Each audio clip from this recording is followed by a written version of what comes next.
Mayor Jacobs. Hey, how are y'all doing? I'm doing fantastic. What about you? I'm doing good. Thanks, bud. Hey, thank you again for doing this. Yes, of course. As always, we want you to be the funniest and smartest guy in the room.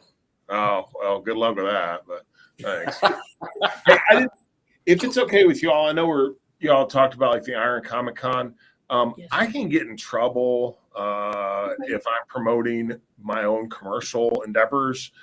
So you guys can mention it, but I really don't want to talk about it too much on the show if that's okay. Thank you. I appreciate your understanding. Thank you. Just ahead on this edition of the Stingray Show, we are going to be taking you back in time into the WWE as we are going to be joined by none other than WWE Hall of Famer, who was a 3-time world champion, WWF champion, ECW champion, and the world heavyweight champion, Kane, aka Mayor Glenn Jacobs, will join us on this edition of the Stingray Show. Guys, we've got a lot to cover with Mayor Jacobs, so let's get things rocking and rolling. Hi, this is Tim Brando with a reminder. Those of you on Tide 100.9, look out. You're about to feel the buzz of Stingray. This is Stephen Ray, a.k.a. Stingray, coming to you live from Tuscaloosa, Alabama. I'm Heath Hopkins. I'm here in DeSoto County, Mississippi, right outside of Memphis, Tennessee. You know, Mark, I'm going to put you on the spot. Do you feel that responsibility to pay it forward and give some kid a chance coming up in the ranks, kind of like Tony did for you? Why do you think I'm talking to Stingray tonight? Thank you, man. I appreciate that. No, I mean, look, no. Heath, Stingray, here's the deal. When you get involved with Texas, it's like getting married to a stripper. and let me explain this. It looks good. It's kind of sexy on the surface. Yeah. But then you get the baggage, you get the drama, you get all that eventually comes with it. And that's what you get with Texas. And that's what the Big 12 learned. And Heath, any thoughts on our show moving forward?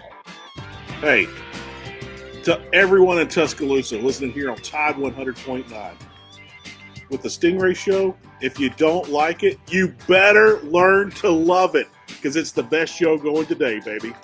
Woo! And ladies and gentlemen, with all of that, we want to welcome you inside yet another exciting edition of the Stingray Show. And Heath, we have another huge guest on the show today, and he is joining us for the 3rd time here on the Stingray Show. Yeah, we have that fun unwritten rule. If you ever join us 3 times, you're officially a friend of the show. So yep. I'm actually glad we're dipping our toe into the political world, but not really. Hey, we're keeping our promise. We're not going to talk about COVID, and we're not going to talk about politics. That's right. However, we are going to have a mayor join us right now. He is mayor of Knox County, right outside of Knoxville, Tennessee. He is joining us because he is the WWE Hall of Famer, Kane. And obviously this weekend we've been talking a lot about it. There is a regional up there in Knoxville. We are definitely going to touch on that with Mayor Jacobs. Mayor Jacobs, thank you so much for joining us today. Thank y'all for having me 3 times. I'm a friend of the show now, huh? Yes, sir. Wow, thank you guys so much. It's awesome. Now, of course, with friends like you, I mean, who needs enemies? But nevertheless, I do appreciate it. Thanks. It's okay. You can put it on your resume if you need to. There you go. Love it. Spice it up a little bit. So, Mayor Jacobs, I do want to ask you, this weekend, right up there in your backyard, the Tennessee Volunteers are taking on a regional and hosting. What does your office do in order to get ready for a big weekend this week? Well, not only are the Vols hosting a regional, they're number one seeded in the entire deal. So that's pretty awesome. Tony Vitello has done an incredible job, an amazing job as a baseball coach at the University of Tennessee. As the county proper, we actually don't have a whole lot to do with that. We have our tourist bureau, which is Visit Knoxville. They'll do a lot more with that. And of course, since it is a University of Tennessee event, they're experts at handling this sort of thing. So, but as far as dealing with traffic and those sort of things, UT would deal with the Knoxville Police Department as well as our own sheriff's office. Sometimes also the Blount County Sheriff's Office, which is right next door. But ironically, the Knoxville Airport is not in Knoxville, it's in Blount County. So a lot of times they have to coordinate with the Blount County Sheriff's Office as far as, getting the buses and everything from the airport to Neyland Stadium and all those sort of things. It is a team effort, but it's usually led by the University of Tennessee. Gotcha. Mayor Jacobs, I got a fun question for you. When I was straight out of college, I had to cover Board of Aldermen meetings, and that was so exciting for a young 20-something-year-old in television. I'm sure. Yeah, I know. But, I got to cover the Golden Triangle, which was Starkville, Mississippi, West Point, Mississippi, and Columbus, Mississippi. And two of those towns have colleges in them. And I quickly realized there's a love-hate relationship with the city and the university of things of going back and forth. I know you're a county mayor, but with that, what things do for the folks that don't know, what things is it irritating for your office when you have to deal with the university and things like that? Because I know it's a great working relationship and both of you like each other, but I know both of you have to step on each other's toes at times. But what is that like? And what's the quick example you could give us? Sure. For us, we work really well with the city of Knoxville. Again, since UT is actually in the city, they deal with them more than they do with us. Overall, it is a huge net positive for us. We look at the university as an institution which is vitally important to the success of East Tennessee, really of the entire state.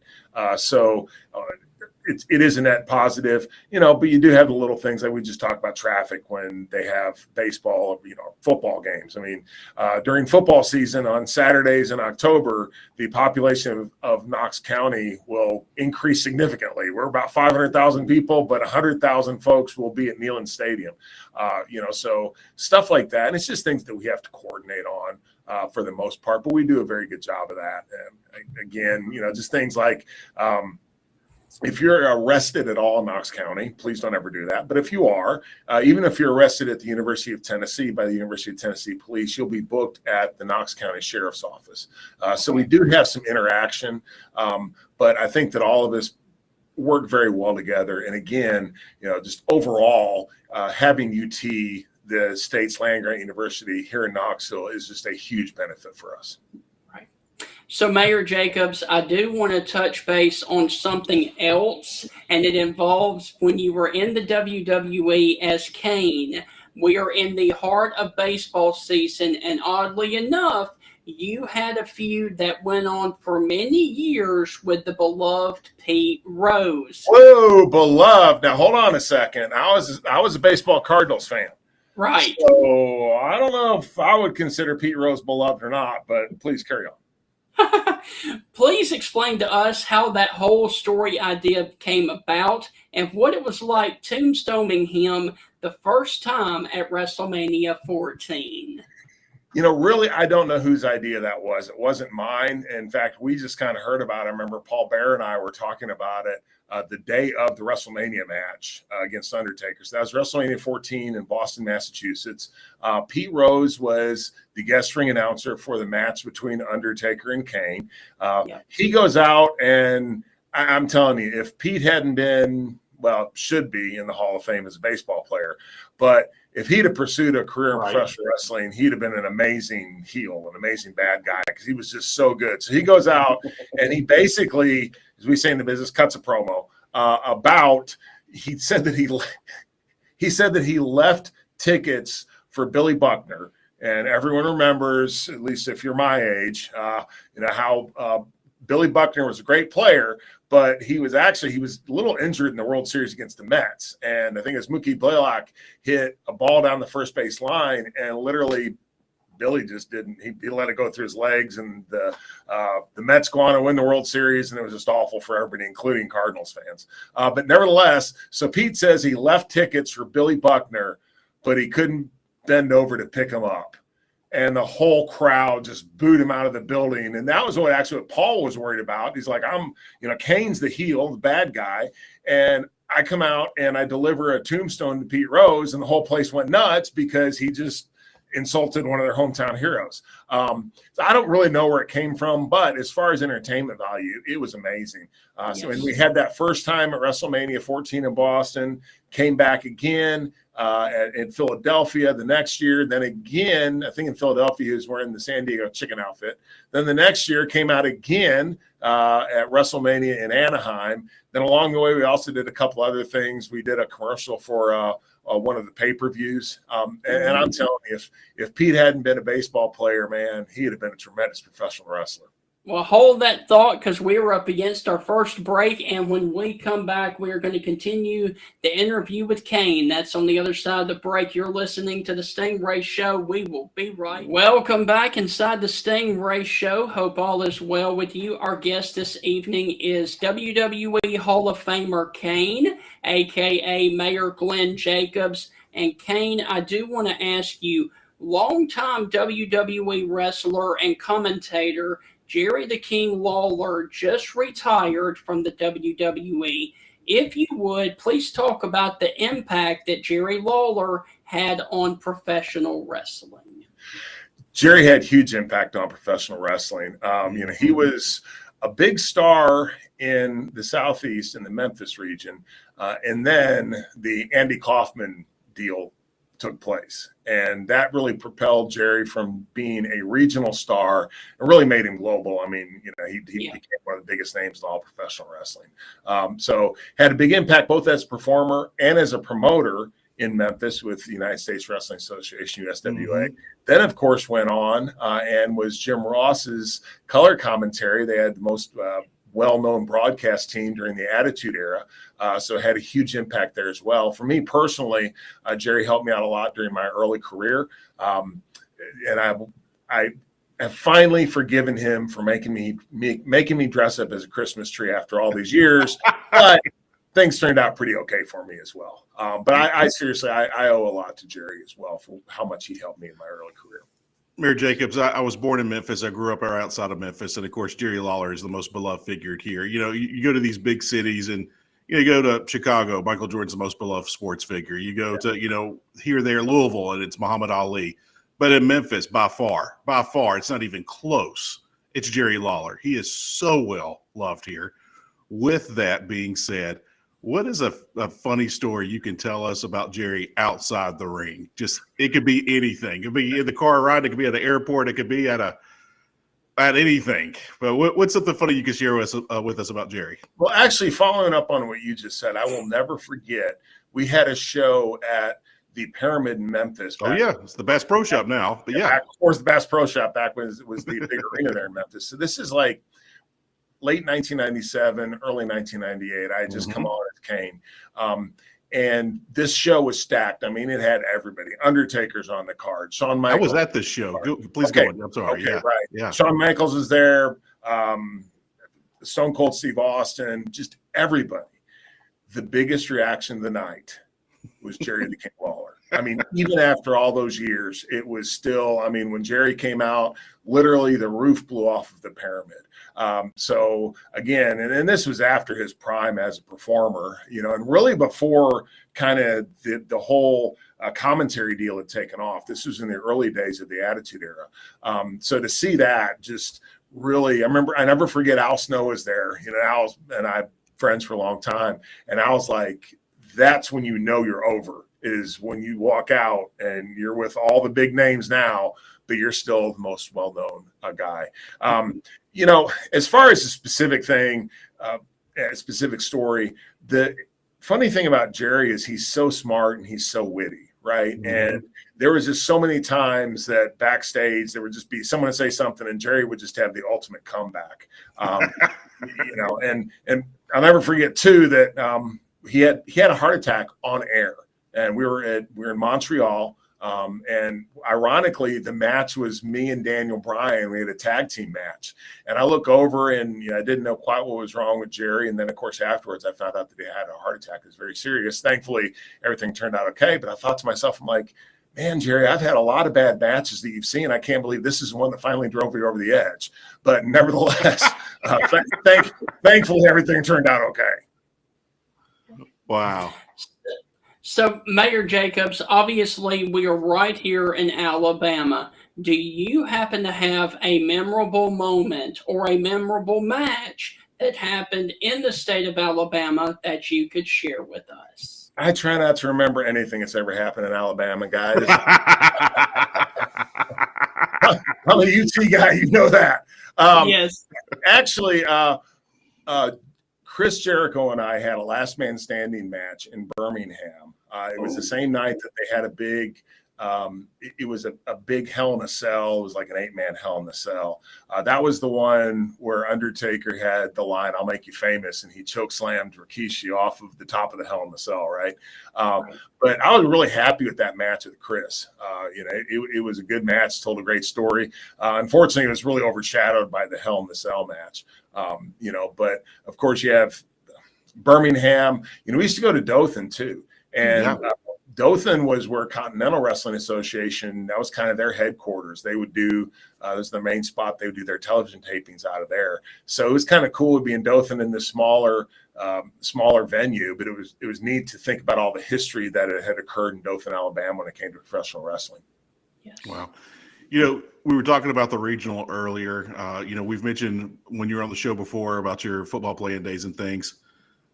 Does anybody ever talk about baseball? I know Randy Savage was a baseball guy, but was there ever a big baseball fan there on the roster at WWE? And they were always talking about baseball. Who was that? Howard Finkel was a huge Mets fan. Okay. Yep. Okay. And I'm not happy because, again, I was a Cardinals fan, and the Mets will always be pond scum to me. But, I mean, some of the guys had their various teams, but the Fink was the one that I always remember as being the biggest baseball fan, and a fan of the Mets. Well, I'm going to follow that up with this. Kevin Nash played basketball there at University of Tennessee for a little bit. Is he a big Vol fan? When you guys talk, is he ask a question about the Vols, or is he asking you for tickets or anything? I mean, is Kevin a big, sellout as far as, wearing the orange and white? We've never actually really talked about that much. He certainly never asked me for tickets. I don't know. I don't know. So, Kane, in 2005, you teamed up with The Big Show to win the World Tag Team Championships. Talk about what kind of a person Big Show is, please. Oh, man. Paul and I are very good friends. It was interesting when he first came into WWE. I think he had some trouble adapting, just coming from WCW. And, of course, business is a little different back then. It was a lot more cutthroat than it is nowadays. So a lot of folks just looked at him as someone that was there to take their spot.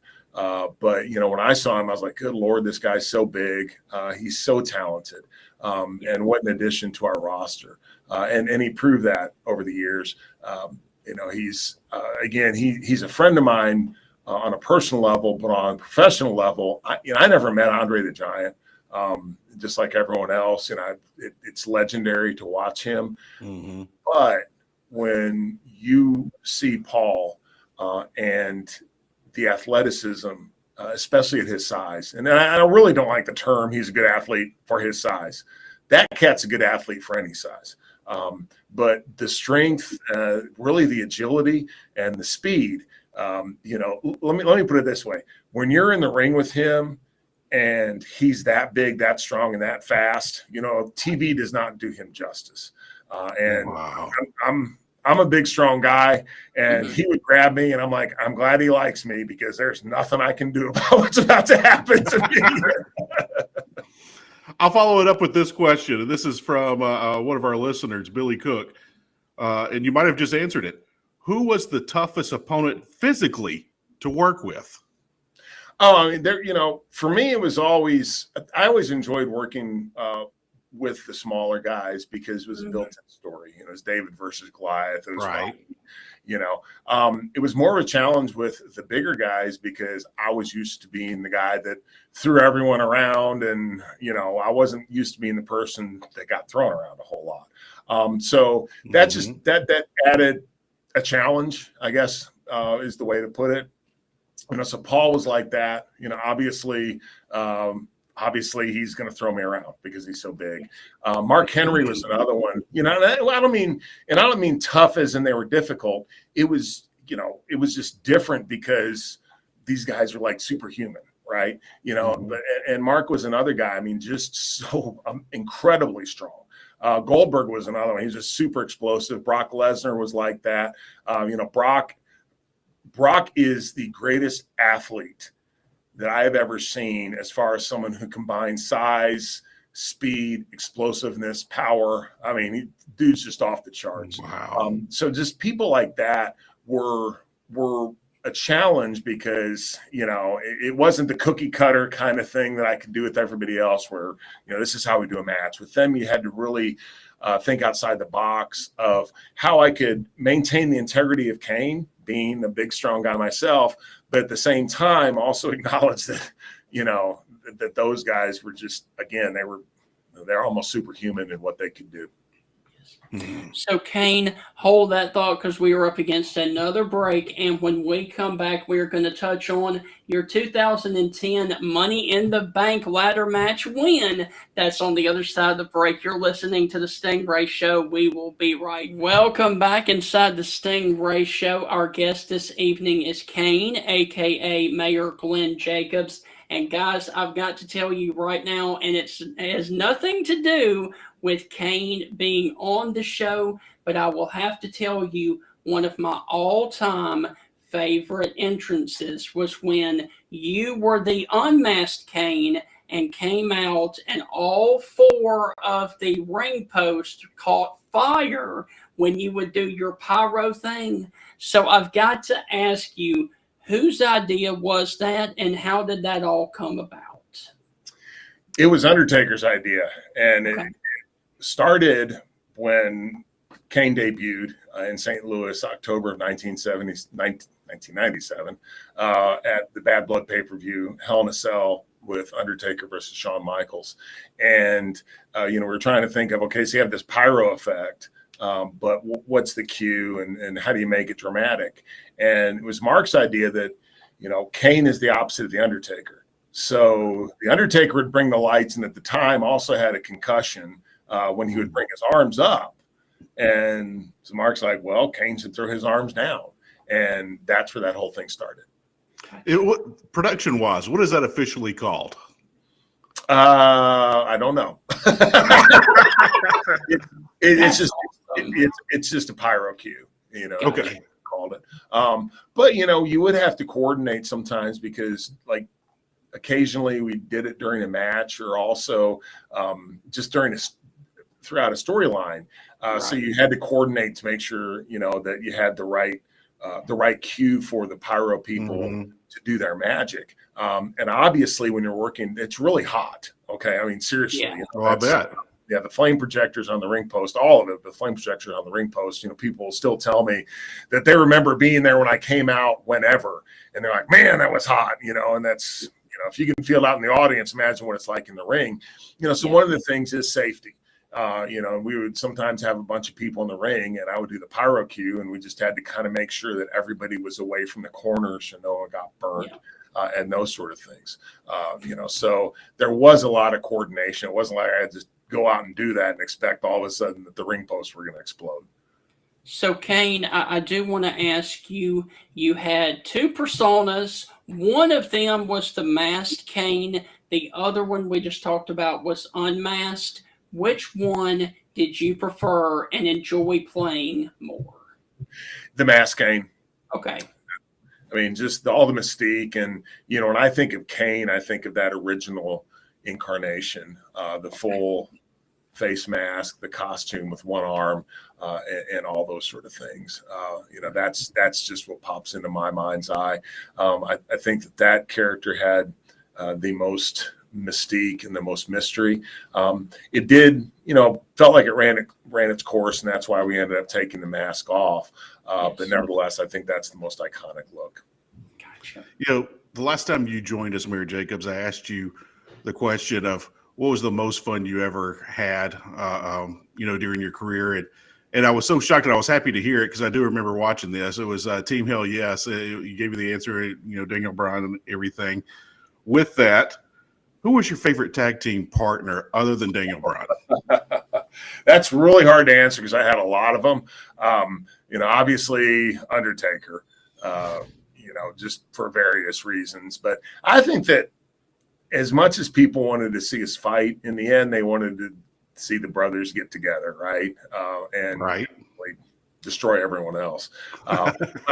Seriously, Undertaker, we mentioned Big Show, Mick Foley when Mick was Mankind, Hurricane, X-Pac, Rob Van Dam, and I'm probably forgetting some along the way. So I was very fortunate just to have so many wonderful tag team partners and opponents as well. So Kane, in 2010 at Money in the Bank pay-per-view, you went up against Big Show, Christian, Cody Rhodes, Dolph Ziggler, Drew McIntyre, Kofi Kingston, and Matt Hardy in a ladder match, and you won it. Talk about that experience, and especially how taxing a ladder match really is. Do y'all dread that? I didn't so much because I didn't have to climb up the ladder and fall off of it. No, actually, I think most of the guys look forward to it because it was really an opportunity to showcase what they could do. Okay. For me, it was basically catching people and using the ladder as a weapon.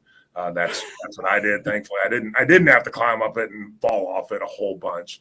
But you think about, for instance, what the Hardys did with match against the Dudley Boys, and how that's just really launched them to another level. So the guys really look forward to it. That particular match was, that was the culmination of storyline where the Undertaker had been injured. Now I was accusing everybody else of doing it. Turns out Kane was the one that actually did it. But that led to a long title run of about 3 months for me. And anytime you get put in that situation, it's really a huge compliment because literally the company's putting their stock in you, they're riding on your back. Obviously with people like the Undertaker, that makes it a lot easier. But nevertheless, it was awesome. And I came out that night. That was the first time that a Money in the Bank winner, I believe, had cashed in that same night. So also became world champion. So it's a pretty good night. Yes. I bet. So Kane, at WrestleMania 23, you had a match against the great Khali. Obviously, you are a tall human being, but how were you able to wrestle someone that size and especially suplex him? Yeah, that's a great question, actually. It kind of goes back to what we were talking about as far as, those matches where I was the smaller guy. Right. Certainly the case there, Khali's like 7'1" and 400 pounds. And that match, we kind of built it around. I was able to body slam him, and WWE kind of harkened back to when Hulk Hogan slammed Andre the Giant. I don't think mine was quite as resounding as that, but it was pretty cool. And Khali now, he's also, what's really neat about Khali is, being from India, and he just really helped really heighten the profile of WWE there. And WWE is huge in India. And of course, that's a good thing when you have 1.3 million people who potentially can watch a program. That's a pretty big deal. It is a big deal. You mentioned earlier, we talked about you being the Christmas creature in your debut, and Jerry Lawler made you dress up like a Christmas tree. Other than Christmas creature, what was the gimmick that you least like? When you look back at it, you just kind of roll your eyes like, oh gosh, why did they make me do that? Or why did I agree to do that? Yeah, it was the dentist, Isaac Yankem DDS. So I just signed a contract WWE. I'm really excited.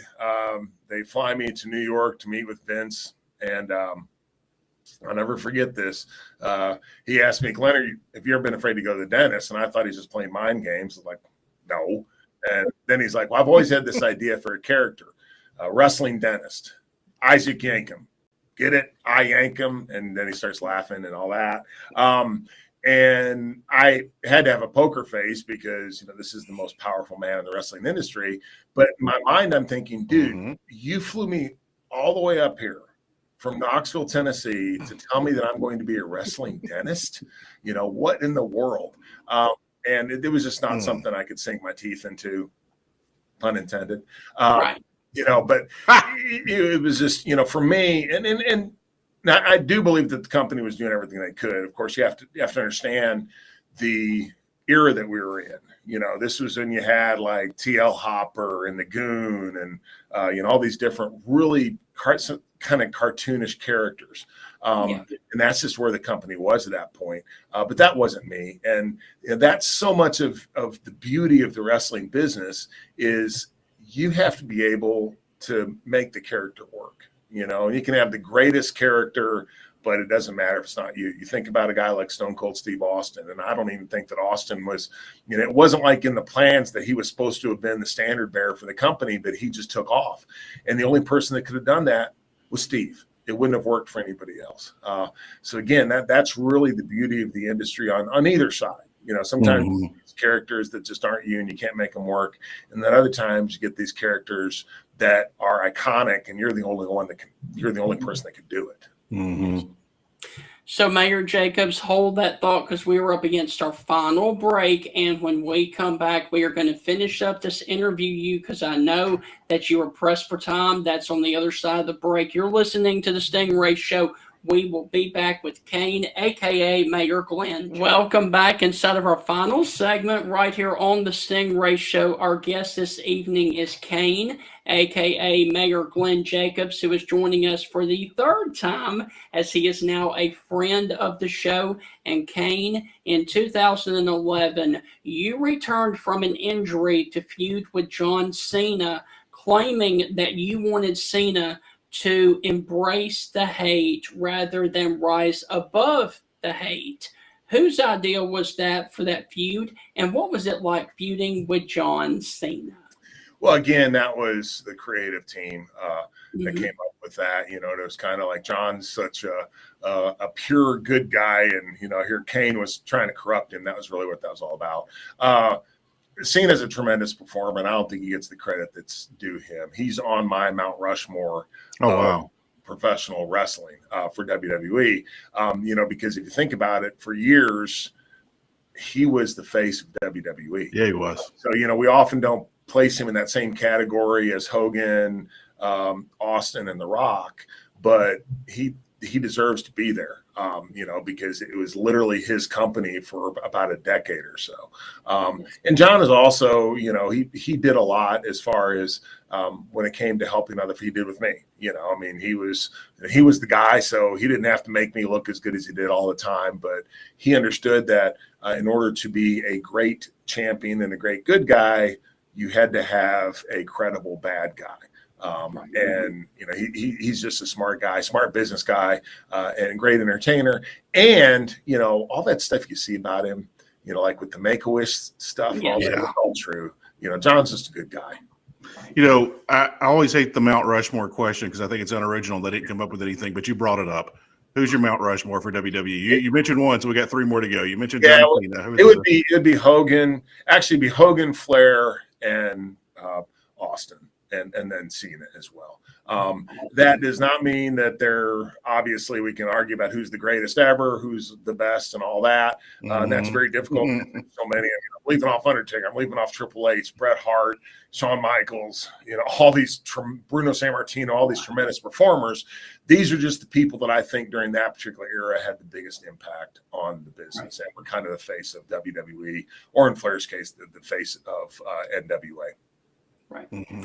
So, Kane, I do want to ask you about something that happened about 10 years ago, maybe. You had a feud with Seth Rollins as the corporate Kane, and in doing so, Seth Rollins beat you down as corporate Kane. You were put into an ambulance, and within 45 seconds of getting in the ambulance, you came out as Demon Kane. Walk us through how that all through that whole ordeal, and especially how quickly you were able to change from corporate to Demon Kane in the back of that ambulance, please. Yeah, Celine Dion ain't got nothing on me when it comes to talent. Now, it's one of the beauty of WWE is the fact that it's showbiz, and we're able to do stuff like that.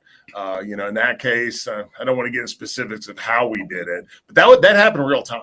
Okay. I mean, literally, that was not a recorded show to where I got to go back to the locker room and change clothes and all that sort of stuff. I mean, we had to do it right then, and I did it on a number of occasions actually.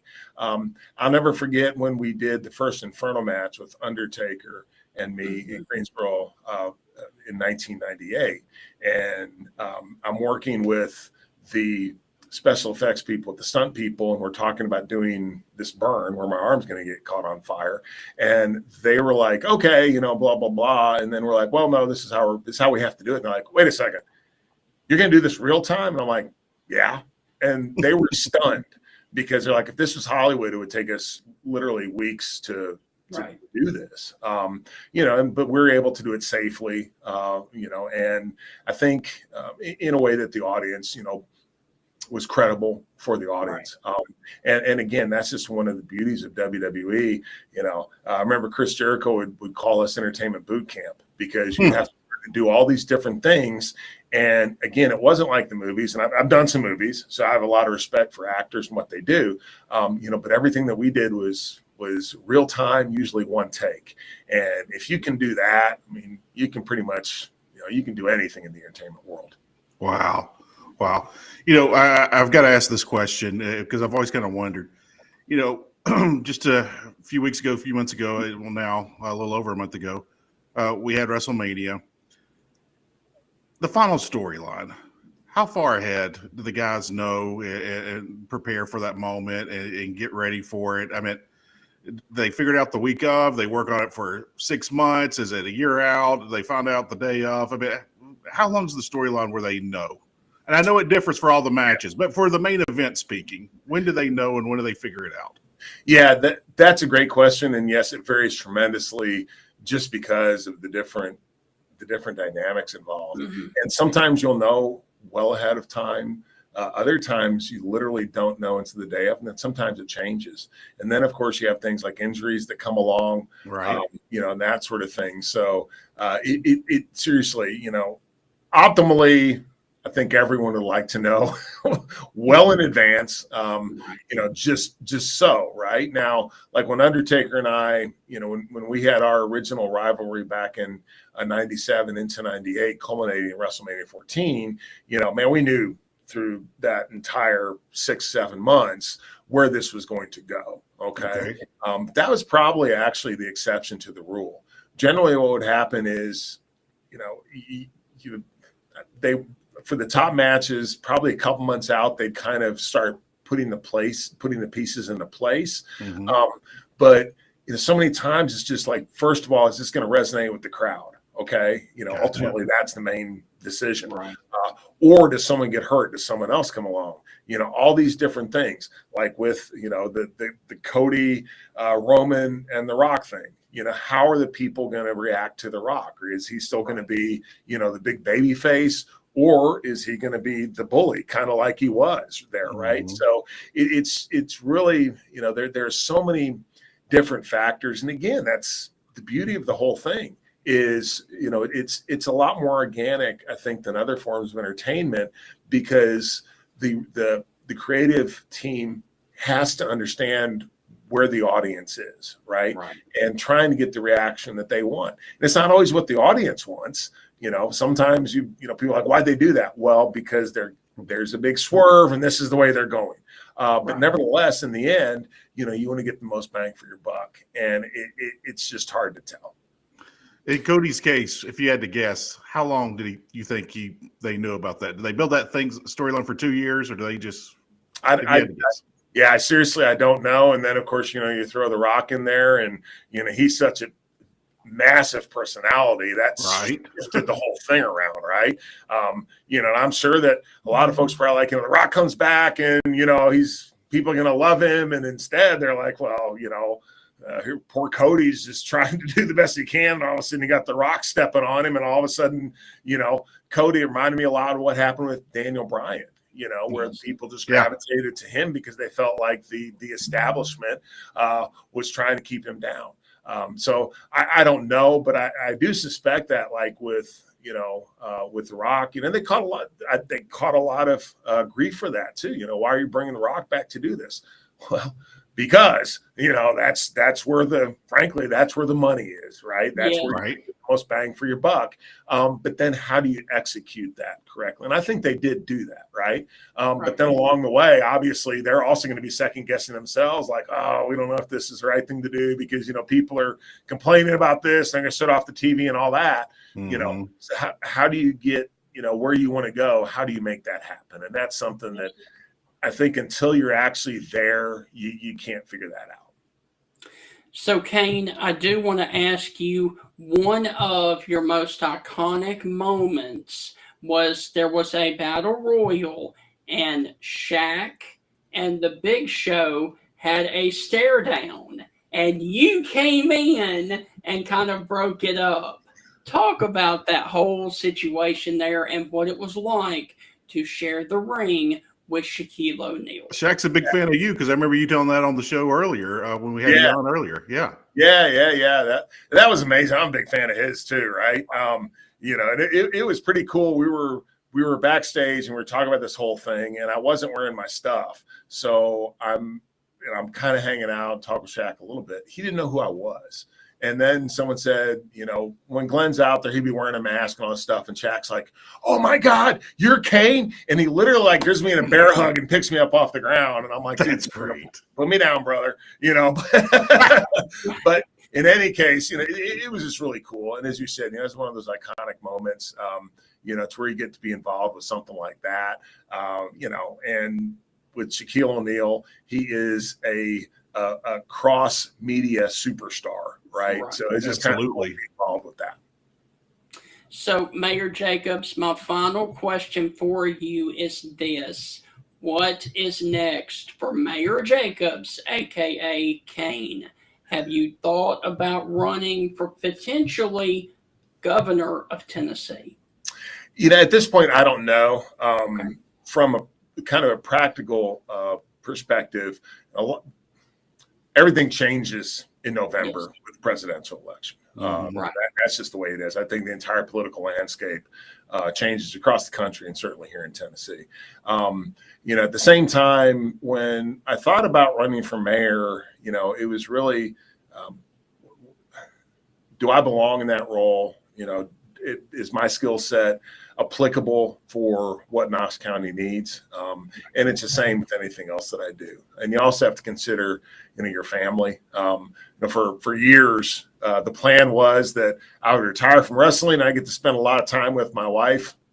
Well, I spend some time with her, but still, we're both busy people. She's a realtor, and obviously I'm pretty busy doing what I'm doing. And when I was wrestling, I missed a lot of birthdays and games and all that stuff with my kids, and I have grandkids. I'd certainly like to be part of their life, and that can be difficult because, again, I'm missing a lot of stuff because of the commitments that I have as mayor. So I don't know. At this point, it's really something that I've thought about, different things, what I'd like to do, what I might be good at, where I could benefit people the most, but that's something I haven't made any firm decisions about yet. Well, my last question for you, and I'm a little bit of a geography nerd. I've always heard professional athletes love going to certain cities. They love going to Chicago. They love going to LA because of the restaurants and things they can do during the off day or downtime, whatever it might be. what was your favorite city or cities to go to? And what about countries? So my favorite country was Australia. I got to spend some time there. Filmed the first See No Evil, 2003, 2004. I got to spend about 2 months in Australia. Beautiful. I was on the Gold Coast, which is about an hour south of Brisbane, in an area they call Surfers Paradise, right on the beach. So that was pretty awesome. That sounds very awesome. Yeah, it was amazing. As far as cities, here domestically, I just like seeing all sorts of different things. Obviously, I live in Knox County because I love it here. I think this is the best place to live. No offense to people in Tuscaloosa. But nevertheless, this is home for me. But, Chicago, my favorite place to wrestle is actually the Allstate Arena in Chicago. It was just always the place that the fans seemed to be the hottest. And, the layout of the arena gave it a very intimate feel. And we always did really well there. Of course, New York City, going to Madison Square Garden, going to downtown Manhattan. And just kind of feeling like you were the focal point of the entire world was pretty amazing. I also, I got to go to places where, the smaller areas as well, but I got to go out into like Montana and Wyoming. We only did there a couple times, but good Lord, it's just beautiful. When they say big sky country, I mean, it is. It's just gorgeous. And that's actually one of the things that I like to do more of when you're working. You're always just there and gone. And I also could never quite separate, I'm going to go see some stuff, but I have to be at work at a certain time. For me, I always just was always stressed, and I didn't see a lot of things I would have liked to. So I would love to go back to some of the places that I was there but didn't get to see. One of the coolest places ever was actually in the Maritimes in Canada. And there's Charlottetown, which is the first capital of Canada, and it's kind of like has the old timey beach feel. So there's a lot of stuff like that again, I was there, got to kind of see it, but didn't really get to experience it. Well, now I got to ask, where's one place you hope you never get to go to again?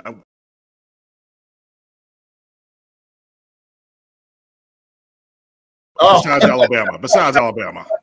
No, not that.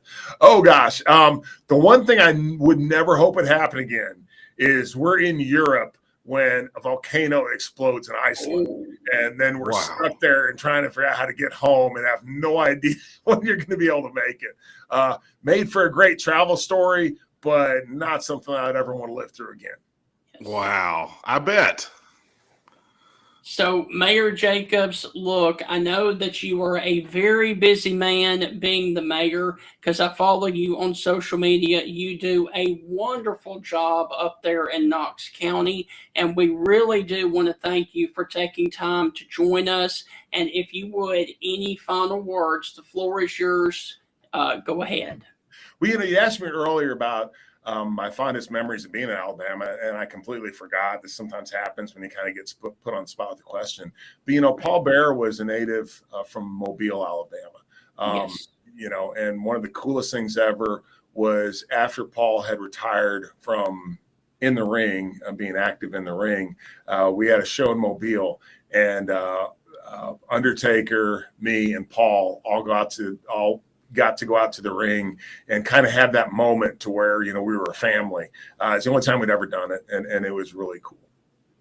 That is very cool. That's awesome. So, Mayor Jacobs, thank you once again. Good luck to Tennessee this weekend in the regional, and we will catch up with you later on. Sounds good. Thank you all. Hey, Mayor Jacobs, all my family and friends that live in Memphis, they're waiting for you to become Governor Jacobs. I'll just throw that out there, okay? All right. Sounds good. Thank you. Take care, guys. Thank you, Mayor. All right. So, Heath, that is going to wrap up another wonderful edition of the Stingray Show with Mayor Glenn Jacobs, a.k.a. Kane. And I do want to mention that Kane will be at Iron City Comic-Con this Saturday, signing autographs and, of course, taking photos with people up there. So if you were a comic book nerd or if you are a fan of Kane, make sure you attend the Comic-Con this weekend up there in Birmingham. You know, it's always great to have Mayor Jacobs on, and I wanted to ask him a couple of more questions. Like, what is it going to put more stress on at the regional? Is it going to be the fire department, or is it going to be the police officers, or is it going to be the hospitals, or this and that? And what do you guys do with that extra tax revenue money? But to hear him tell all the great stories from his wrestling days and his travel days and all the stuff that he's working on and doing now, and I don't know the man personally, but Mayor Jacobs just seems he's got everything together, and he works for the good of people. And he's brought so many smiles to so many others, and just hearing the stories today. But if you didn't catch the whole show today, you definitely want to check out the podcast, because there's plenty more on the podcast than there is on the radio show. We got to trim it down for an hour, so definitely check out the podcast on Apple Podcasts and definitely on Spotify.